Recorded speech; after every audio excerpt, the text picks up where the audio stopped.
Graças a paz a todos, sejam bem-vindos a mais um vídeo aqui no nosso canal. Hoje, derrubando a torre de vigia. Se você não é inscrito, inscreva-se neste canal. Não esqueça de ativar o sininho de notificações. Também deixar o seu like. Então, primeiramente, a gente deve saber o que é a torre de vigia. A torre de vigia, né, a sociedade torre de vigia é de Bíblia e tratados. Ela é uma organização dirigida pelos líderes das Testemunhas de Jeová. A Sociedade Torre de Vigia foi fundada no ano de 1886 e é atualmente localizada no Brooklyn, em Nova York. A Torre de Vigia possui enorme controle sobre os seus membros e tem chegado ao ponto de produzir sua própria tradução da Bíblia, chamada de Tradução do Novo Mundo. A sociedade tem passado por vários presidentes desde a sua fundação e tem se posicionado como um grande concorrente do cristianismo evangélico.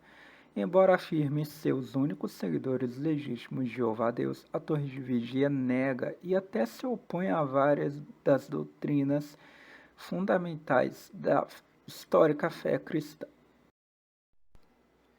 A queda de Jerusalém em 607 antes da Era Comum. Olha só, hein? Bom, todo mundo sabe pela história, a data correta situa-se entre os anos de 586 e 589 a.C.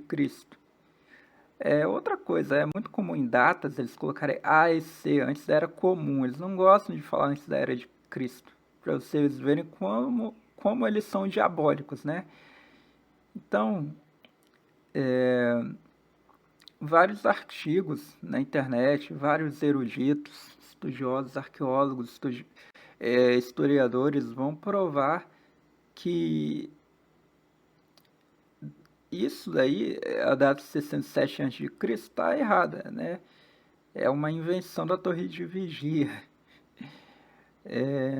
para manter uma série de outras profecias falsas de pé. Profecias essas que hoje em dia eles nem sustentam mais. Já mudaram as datas, né? Vamos começar este documentário falando sobre datas, né? Então, nada justifica essa data aí, 607 a.C. Um material que eu sugiro que vocês acessem é de Josephine Bacon, tá aqui na descrição deste vídeo, né? Ele tem um atlas ilustrado da civilização judaica, 4.000 anos de história. Muito bom esse material. Lá na página 23 aparece as datas 586 e 587 a.C. para a queda de Jerusalém. Então, aqui aparece tudo, gente, desde Abraão até a destruição do segundo templo do ano 70. Aparece aqui, nesse Atlas Ilustrado da Civilização Judaica. Então, tá aí na descrição, vocês podem pesquisar sobre ele. Olha aí, gente, falando de datas, olha o vexame, 1914. Essa data é muito comentada, porque tá aí na capa da revista Sentinela, né? Que seria naquele ano que o fim do mundo viria.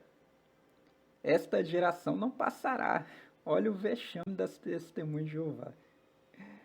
Bom, então, em 1891, Russell, que era um dos fundadores, né, achava que a pirâmide de Kéops, no Egito, era tão importante como a Bíblia. Olha a loucura, né? O cara tinha esse pensamento. E eles tiveram ainda que pedir desculpa, gente. Eles colocaram assim, nos enganamos, enfim. É, porque o Russell tinha falado essa doideira. Poxa, a pirâmide de Kéops é tão importante quanto a Bíblia. É um cara com uma atitude muito próxima do cristão, né? Falar um negócio desse. Não há uma harmonia mais que notável entre esta testemunha, assim chamou de testemunha de pedra, e a Bíblia. As datas de outubro de 1914 e as de outubro de 1881 são exatas, ainda que as de 1910 não esteja fornecida pela Bíblia, mas parece ser uma data mais que razoável para algum importante acontecimento para a existência e prova final da Igreja, enquanto 1914 está aparentemente bem definido como o fim. Então virá a maior tribulação do mundo, na qual alguns dos membros da grande multidão poderão ter alguma parte. Sobre esta particular, recordemos que esta data limite de 1914 deve ser não somente testemunha da conclusão da seleção, prova e glorificação do inteiro corpo de Cristo, senão também da purificação de alguns desta grande multidão de crentes ungidos que, por temor e falta de coragem, têm cessado de oferecer sacrifícios agradáveis a Deus. Devido a isso, estão mais ou menos contaminados por elogios, crias e caminhos do mundo. Alguns dentre eles poderão sair da grande tribulação, antes do fim deste período, conforme Apocalipse 7,14. Muitos dentre eles estão ainda intimamente unidos a diversas ervas de discórdia e devem ser queimados, mas isso não será antes de que a destruição ardente do período final da colheita tenha consumido os laços que os retêm em escravatura à Babilônia. Então serão capazes de escapar salvados, né, como através de fogo. Deverão assistir à destruição completa de Babilônia a Grande e terão uma verdadeira porção de suas pragas. Apocalipse 18:4. Os 4 anos desde 1910 até o final de 1914. Então, aí, conforme Apocalipse 18:4, né, eles citaram os 4 anos desde 1910 até o final de 1914, indicados na Grande Pirâmide, serão, sem dúvida, um tempo de prova ardente para a Igreja. 1 Coríntios 3,15, precedendo a anarquia do mundo, ainda que não pode durar muito tempo, senão se acortaram naqueles dias, nenhuma carne salvar-se-á. Mateus 24:22. Está em Estudos das Escrituras, volume 3, capítulo 10, 1891. Então, como vocês podem ver aí na tela, né, tudo que eu falei ali no áudio anterior, aparece aí para vocês escrito, para ninguém falar que é invenção minha, tá? Aí, ó, Estudo das Escrituras, volume 3, capítulo 10 de 1891, essa conexão biruta com a pirâmide do Egito.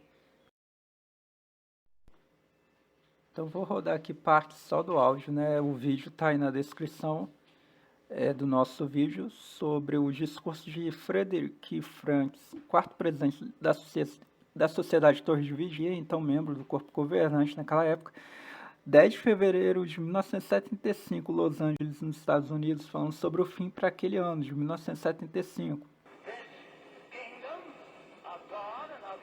Olha, então ele fala que o reino de Deus e de Jesus Cristo terá especificamente 1000 anos, certo?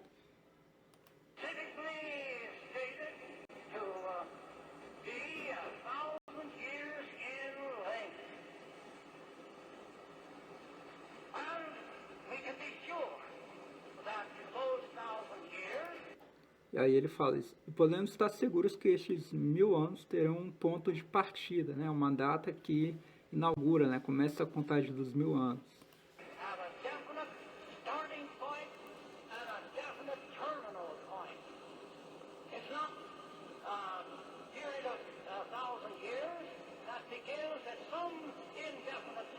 Então não há um período de 1000 anos que começa num futuro incerto, né? Uma data incerta, mas um tempo definido para começar. Tal como faz o governo americano a cada 4 anos, enfim.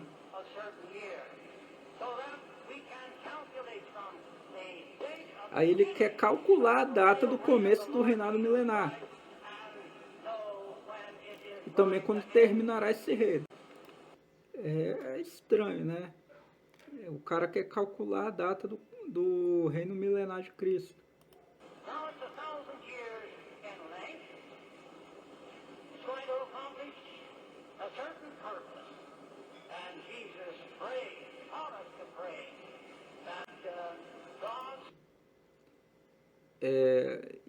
Então assim, poxa, o cara tem um inglês que mais parece alemão, o sotaque dele, mas enfim, vamos tentar entender o que ele falou aí.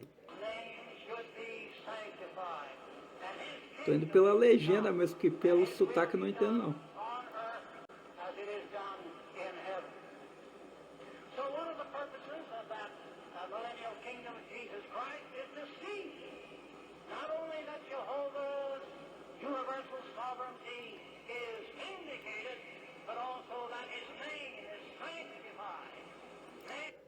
Então sempre tem que puxar a sardinha pro lado dele, né? Falando que o nome de Jeová tem que ser santificado e seja em todo o universo, né? O nome de Jeová, né? É uma prova de que estaria perto do reino milenar.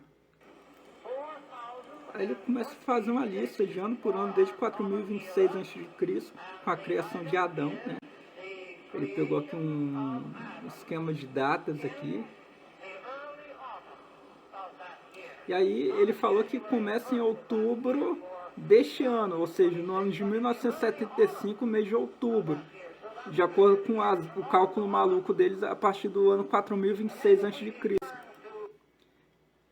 Então aí ele fala, pegou um livro aí, da capa vermelha, e foi numa contagem de data, uma tabelinha bem louca ali, desde a contagem de Adão. Aí ele falou, se irmos à página 35 desse livro, podemos ver o ano de 1975. Então tá claro que ó, o cara é da liderança das Testemunhas de Jeová, falou que no ano de 1975 seria o início do reino milenar de Cristo. Tá aqui o vídeo, né, na descrição, você pode conferir. Bom, então tá aí, ó, essa charge, né, dezembro de 2003, página 15, parte 5, 6 e 7, parágrafos, né, 5, 6 e 7, falando sobre a volta de Jesus, ano do Armagedon no ano de 2034. Sério, gente, até isso, a nova data das Testemunhas de Jeová, essa daí, né? Então a data já marcou 1914, 1918, 1920, 1925, 1975 e agora é 2034. Vamos ver se dessa vez vai. Vai pedir ajuda a Elon Musk e ir para lá de foguete, para Marte. Talvez o fim do mundo aqui, né? Então Marte vai ser habitado pelas TJ. Quem dera, né? Nunca mais bate na sua porta. Olha só, gente. Fizeram o cálculo bruto, somando 1914 com 120, que é a pregação antes do dilúvio. E resulta em 2034. Tcharam! É a data da volta de Jesus, o fim do mundo, sei lá o que eles acreditam para essa data. Gente, é um absurdo, né? É um absurdo isso. A gente tem que rir dessa seita, não tem como. Bom, galera, o intuito deste vídeo é documentar, né, trazer provas documentais contra a Torre de Vigia e derrubar a Torre de Vigia. Bom, tá aí o print aqui de uma página, né? Tá aqui na descrição deste vídeo, essa página, você pode acessar e ler na íntegra. Então tá um documento, né, chamado Abominemos o que é iníquo, enfim. Só que vamos fazer ressalvas. Então, olha, a torre, ela reconhece, né, sobre a pedofilia e se opõe a ela. Só que ela acoita o pedófilo perante a lei, não leva de fato a justiça, né? Não denuncia, reconhece que um pedófilo pode voltar a agir, mas reconhece que o pedófilo ainda assim voltando a agir, mas não denuncia as autoridades, não entrega às autoridades. Então, que adianta? Reconhecer, dizer que é errado a pedofilia, né?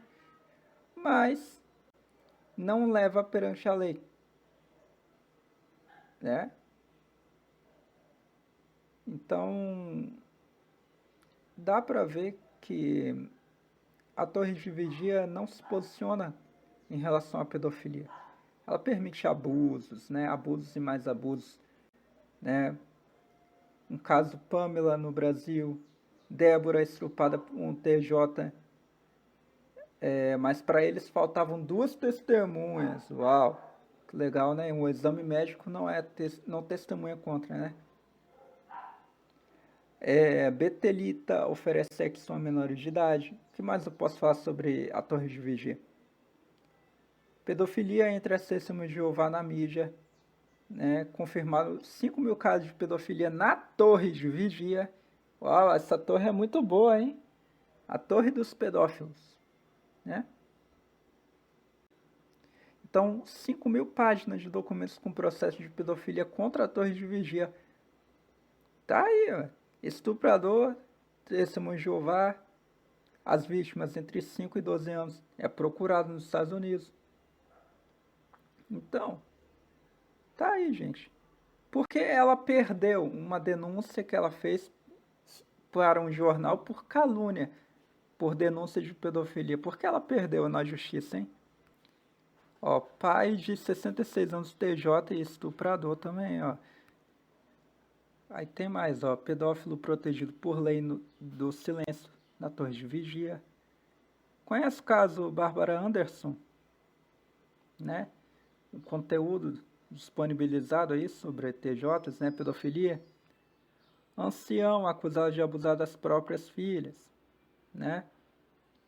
Atitude de anciãos beneficia acusado de abuso sexual. Testemunho de Jeová entre os 15 mais procurados nos Estados Unidos. Testemunho de Jeová é acusado de abusar sexualmente de 11 mulheres idosas nos últimos 17 anos. Então, isso e um monte de sujeira, gente. Um monte de sujeira. Se eu tivesse... Então, se fosse falar só dos abusos, eu teria que dedicar um vídeo só para isso. É muita coisa. E é proibido comemorar aniversário. Eles aconselham a não comemorar, né? Eles proíbem, falar a verdade, né? Porque acredita que Deus considera essas celebrações algo errado. Claro que a Bíblia não contém nenhuma ordem direta que proíbe os aniversários. Mas a origem dos aniversários é pagã? Claro, isso é óbvio. Né? Na Bíblia nós não vemos o povo judeu nem o povo cristão comemorando aniversários. Quem comemora é pagão.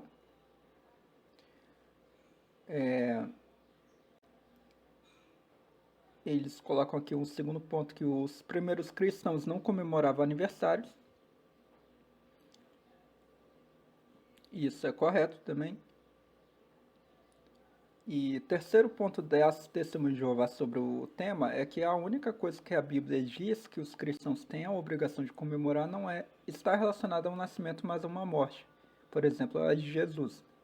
Também tá certo, a Bíblia não diz que algum servo de Deus comemorou o aniversário. Claro, não era costume, não era padrão deles. Apesar de vir do paganismo, não é errado comemorar aniversário. O Salmo que expressa isso vai dizer: olha, ensina-me, Senhor, a contar os meus dias. Então, se fala para ensinar a contar os dias, né? Quer saber mais sobre o posicionamento das testemunhas de Jeová sobre o tema? Tá aí na descrição do vídeo também, né? Aí aniversários, é só clicar no link e tá aí a matéria das testemunhas de Jeová. Apesar disso, que problema tem você comemorar e agradecer a Deus por mais um ano de vida? Não há problema algum, mas eles proíbem, fazem questão de proibir o membro dessa seita a comemorar o seu nascimento. É a contradição das testemunhas de Jeová. Eles falam que uma criança, testemunha de Jeová, de 8 e 10 anos, sabe que o nome de Deus é Jeová e que o planeta Terra no futuro será um paraíso.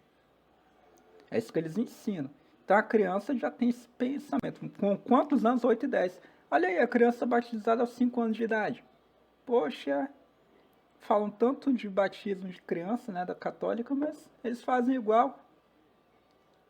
Uma criança de 5 anos de idade que tem plena convicção, tem inteligência para tomar a decisão de um batismo, como eles pedem, não tem. Então eles batizam criança também. Russell era maçom. Aí o túmulo do Russell, né? Bem legal, né? Uma pirâmide. Né? Uma pirâmide, ainda deixando destaque ali o ápice da pirâmide. E ele era maçom, né? Ele usava o símbolo dos Cavaleiros Templários, da Ordem Templária. Né? Ele usou um símbolo de cruz e coroa, que é dos Cavaleiros Templários. Então, isso aparece na capa de The Watchtower, temos a cruz coroada, um forte medieval, uma torre de vigia e uma armadura medieval. Poxa, cadê então da onde está a inspiração, né? Dentro da Ordem Templária. E ele, em 1913, Russell afirmou ser maçom. Então,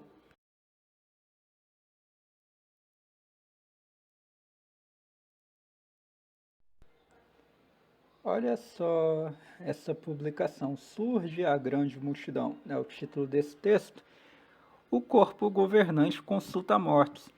Olha aí o que eu destaquei aí, destaquei nessa imagem. Isto sugere que os ressuscitados do grupo dos 24 anciãos talvez estejam envolvidos em transmitir verdades divinas hoje em dia. Ou seja, eles estão dizendo que os mortos, é, os anciãos do passado, estão revelando para eles hoje. Então, olha que loucura, gente. Uma interpretação totalmente errada do texto de Apocalipse capítulo 7. E eles estão dizendo, então, que os mortos conversam com eles como? Por carta psicografada? Que doideira, gente. Jesus morreu numa cruz ou numa estaca? No ano de 1970, arqueólogos israelenses encontraram o esqueleto de um crucificado há cerca de 2.000 anos. E este achado foi minuciosamente estudado por especialistas e trouxe muita luz sobre o suplício da cruz. Então, a gente deve entender que a cruz era uma coisa comum daquela época de pena, né? A pior pena que existia, e não uma estaca em si. Tanto que era madeiras cruzadas, né? Assim era feito. Tanto que até mesmo se a gente for pegar pelo caráter pictográfico do nome de Jesus, a gente vai encontrar base para uma cruz e não para uma estaca em si. Detalhe que o idioma grego foi a língua do Novo Testamento, certo? Toda vez que fala de cruz, está falando de stauros, né? Cruz, crucificar, stauros. Eu peço perdão por qualquer barulho, né? Qualquer interrupção aqui, né? Se o áudio sair ruim. Então, como eu havia falado, stauros, né? Crucificar no idioma grego. É, cruz, sim, dá a ideia de uma cruz. Porque a palavra estaca, né? Um poste, no idioma grego, é skolpis. E é diferente de stauros.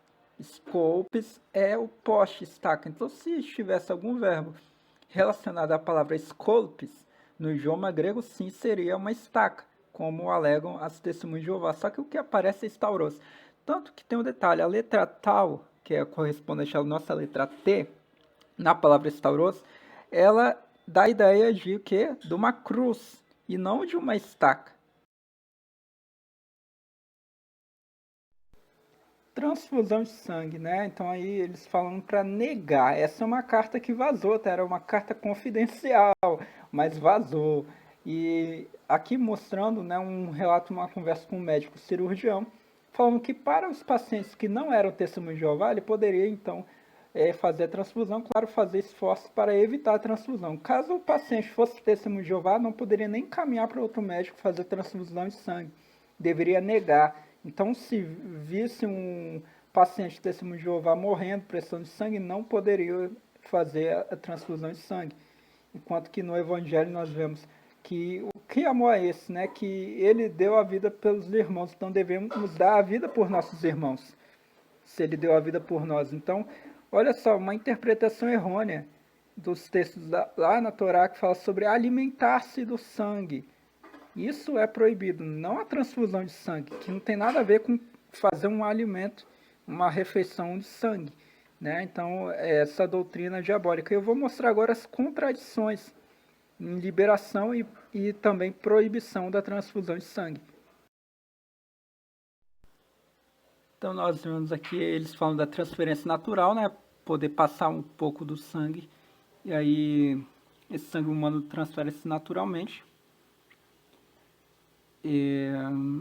Então aqui não estaria então aceitando conscientemente, né? Então não seria uma transfusão total do sangue, né?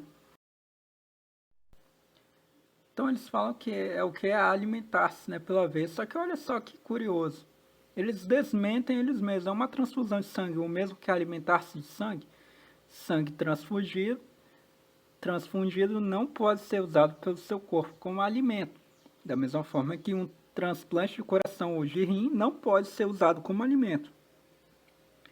Então, em certa altura, a Sociedade Torres de Vigia ensinou que a transfusão de sangue é o mesmo que alimentar-se de sangue. Então, em meados da década de 1950, eles aprenderam que o sangue transfundido não é digerido, mas é retido no corpo de forma muito semelhante a um órgão transplantado. Tragicamente, nessa altura já tinha morrido muitas testemunhas de Jeová, como o corpo governante acreditava que o fim estava extremamente próximo e que a ciência encontraria rapidamente uma alternativa eficaz ao sangue. A proibição do sangue foi mantida, mas foram sendo permitidos cada vez mais produtos sanguíneos e de forma separada, como a albumina, né, outros fatores, né, para tratamento de hepatite, né, enfim. Então, olha só, gente, olha que curioso. Eles não sabiam, olha a ignorância desse povo. Para eles, fazer uma transfusão de sangue é o mesmo que se alimentar de sangue. Aí eles tiveram que mudar e colocar que de uma transfusão de sangue não resulta qualquer benefício nutritivo. Então, é curioso, né? Ver como o povo perece por falta de conhecimento. O povo ignorante, esse povo das testemunhas de Jeová.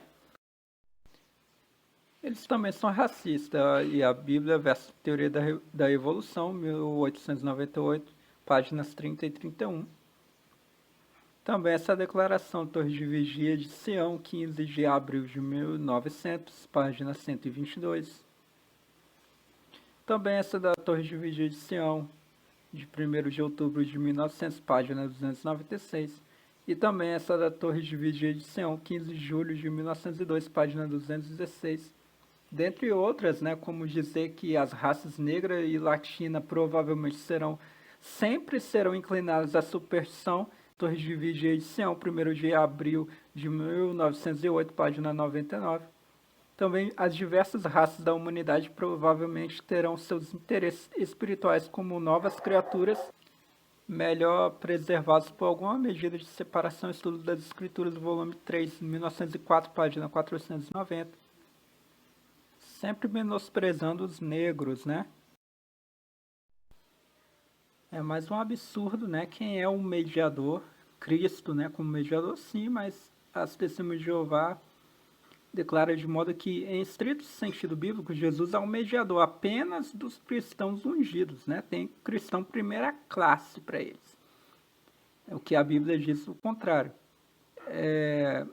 Somente os ungidos estão conforme a revista Sentinela de 15 de agosto de 1966, página 499, então só eles têm Cristo como mediador. Até meados da década de 30, todos os associados a Russell tinham a esperança de ganhar a vida eterna no céu. Porém, a coisa mudou, né?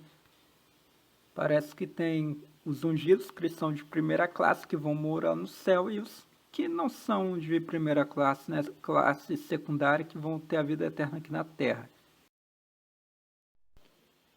Aí o Rutherford na penitenciária, gente, a foto dele na penitenciária. E se ele não tivesse sido solto em 1919, muitas pessoas não teriam sido enganadas com as promessas do Armagedon, né? E também muitos jovens não seriam impedidos de terem filhos ou se casarem. Graças a Rutherford, muitas vidas foram destruídas, né? Esse presidiário aí das Testemunhas de Jeová. Então, a revista Idade de Ouro, ela trouxe uma ciência diferente de ocultistas, né?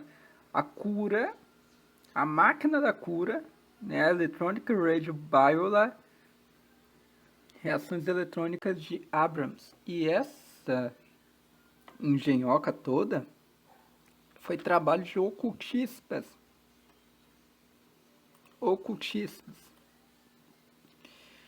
Então, olha só que doideira, né? Parece que as testemunhas de Jeová tiveram uma ligação com o ocultismo também.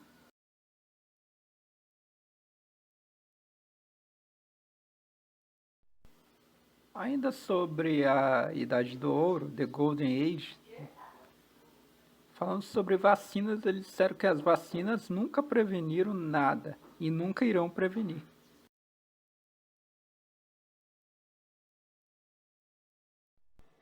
Então agora alguns artigos, né, do site da JW.org, que é o principal site de pesquisa das Testemunhas de Jeová, a respeito do corpo de Jesus após sua ressurreição. Eles dizem que, segundo a Bíblia, Jesus foi morto na carne, mas recebeu vida e foi ressuscitado no Espírito.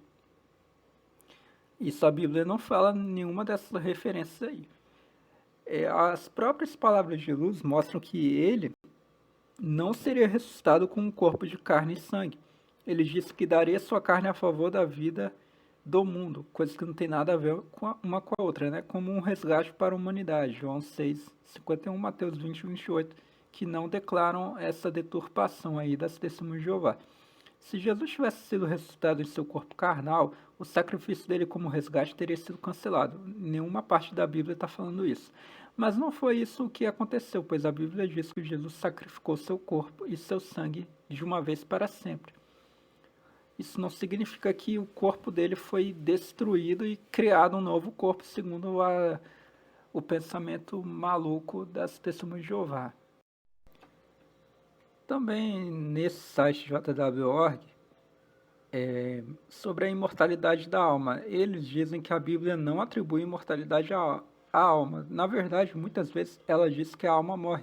O profeta Ezequiel, que foi usado por Deus para escrever uma parte da Bíblia, declarou que a alma pode ser punida com a morte.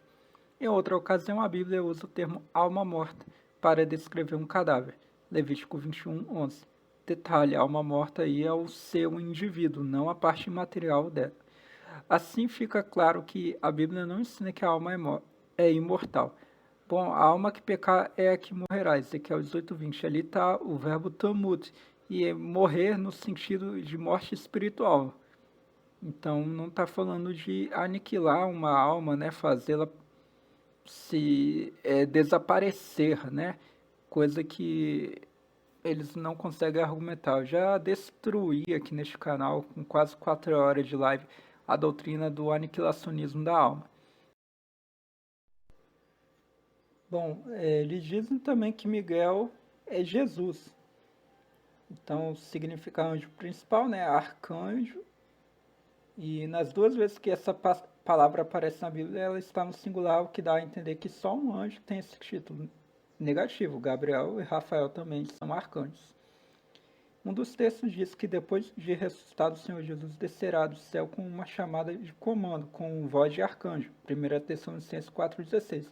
Jesus tem voz de arcanjo. Não, o texto não diz isso. Diz que ele descerá do céu e com voz de arcanjo, ao ouvir uma voz de arcanjo. Porque ele é o arcanjo Miguel, negativo. Jesus tem nome mais excelente que o dos anjos, Hebreus capítulo 1. E a nenhum dos anjos foi dito, filho, hoje eu te gerei. Isso somente a Jesus.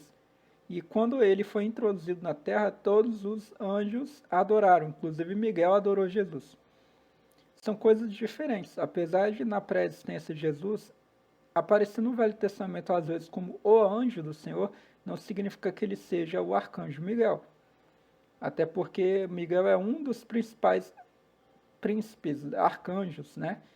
Como diz o texto de Daniel. Ele não é o único arcanjo. E Jesus não é um anjo. Mais um artigo do JW.org falando sobre o Espírito Santo é o poder de Deus em ação, é sua força ativa. A Bíblia diz que Deus envia seu Espírito. Como ele faz isso? Ele projeta sua energia para onde for necessário a fim de fazer sua vontade. Na Bíblia, a palavra Espírito é uma tradução do hebraico ruach e do grego pneuma. Na maioria das vezes, esses termos se referem à força ativa de Deus ou Espírito Santo. Mas na Bíblia, essas palavras podem ter outros significados como fôlego, vento, enfim. Não é uma força ativa. O texto, a primeira aparição do Espírito Santo, no texto de Gênesis 1:2, usa o verbo meharefet, né, que é o Merarpa no idioma aramaico. Então, Meharef no idioma hebraico já prova que ele tem uma personalidade, que é um verbo nunca aplicado a um ser impessoal, né? Um ser sem características de personalidade. Então ele é um ser e não meramente uma força. Jesus é o Deus Todo-Poderoso? Eles respondem que os opositores de Jesus o acusaram dizendo que ele havia afirmado ser igual a Deus, mas Jesus nunca disse que estava no mesmo nível de Deus Todo-Poderoso. Ele disse: "O Pai é maior do que eu". Os primeiros seguidores de Jesus não o encaravam como igual ao Deus Todo-Poderoso. Por exemplo, o apóstolo Paulo escreveu que depois de Jesus ser ressuscitado, Deus o enalteceu a uma posição superior. Fica claro que Paulo não acreditava que Jesus era o Deus Todo-Poderoso. Se fosse, como Deus poderia enaltecer Jesus a uma posição superior? Filipenses 2:9. Mas o texto de Apocalipse 1:8 deixa muito claro que Jesus é o Todo-Poderoso, né? Isso se repete no capítulo 4. As obras que ele fazia foram todos o que? Se ele cria tudo, conforme Hebreus 1, conforme João 1, tudo foi criado por ele, né, por intermédio dele. Então ele é o Todo-Poderoso, sim, porque ele fez todas as coisas. Uma versão herética, né, da tentativa fajuta de reproduzir por meio da Torre de Vigia uma versão bíblica própria, né, das Testemunhas de Jeová, que foi defecada pela Torre de Vigia e traz aí João 1 com Jesus sendo chamado, né, a palavra era um Deus. Isso dá ideia um politeísmo, né? Ainda mais que eles também adoram anjos, né? Uma questão ainda que eu vou falar aqui, eles adoram anjos. Então eles criaram um panteão, um politeísmo, no qual Jesus é um Deus menor do que o Pai, porque o Pai é maior do que o Filho. Então eles interpretam que Jesus é um Deus menor, um semideus, sei lá, que aberração. E a gente vê contradições nessa TNM que anda sempre mudando, né?